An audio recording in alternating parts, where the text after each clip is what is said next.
And Meg Oliver recently traveled to Montana to cover the race, and she joins us now. How are you? So this is an unbelievable story. You interviewed Gianforte. What kind of a guy is he? We'll talk about a dramatic turn of events, right? Yeah. He was very gracious. So we visited him on his ranch in Montana. We toured the ranch and everything. But it was very clear that he was defensive on some topics. Now, when he ran for governor last year, he was painted as a wealthy transplant, an outsider. He has lived there for more than 20 years. They chose to move to Montana. They raised their 4 kids there. But if you're from Montana and you're not born there, that's a hard label to shake. Always an outsider. Right. President Trump took Montana by a large margin, but the governor is a Democrat. So give us an idea of what the landscape is like there. Yeah, let's talk about the election last fall, because Trump won by more than 20 points. But on the same night, as you pointed out, they re-elected their Democratic governor.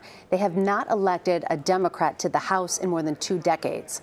However, Montanans are independent, so this could go either way. It was very clear when I was there on the campaign trail. There's a lot of energy behind the progressive movement. We traveled all over the state, and if I heard it one time, I heard it a dozen times. They really want the Democrats. They want one of their own. Again, going back to that label as an out-of-stater. So, Meg, here's what I think a lot of people are interested in when it comes to this story. One, there are concerns that the environment, the current landscape that we are experiencing right now, especially off the back of the 2016 election, has made it difficult for journalists to do their jobs.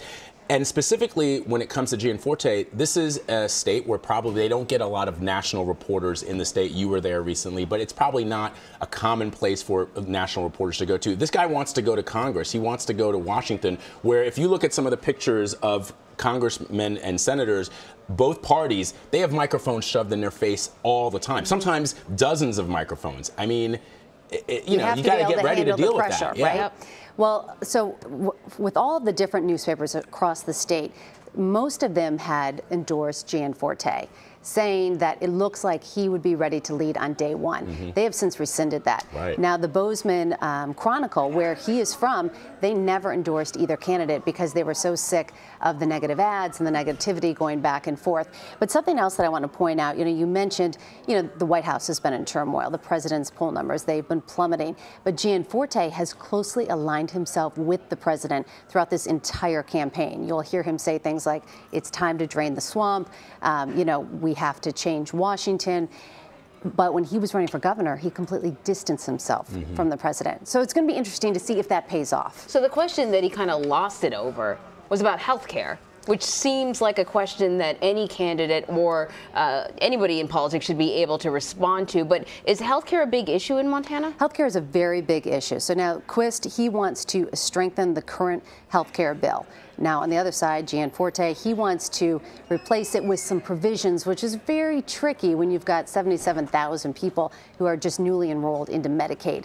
So we're going to have to see how this plays out. I don't know if this will move the needle. You already have 260,000 absentee ballots that have been cast. Now, to put that into perspective, there's only 1 open house seat, but there are only 700,000 eligible voters in Montana. And finally, this tactic in the statement that they put out yesterday, calling Ben Jacobs a liberal reporter, trying to insinuate that he was the one who was being aggressive. Again, these are sort of dog whistle words that might rally a certain segment of society, but I wonder if it's a smart political tactic.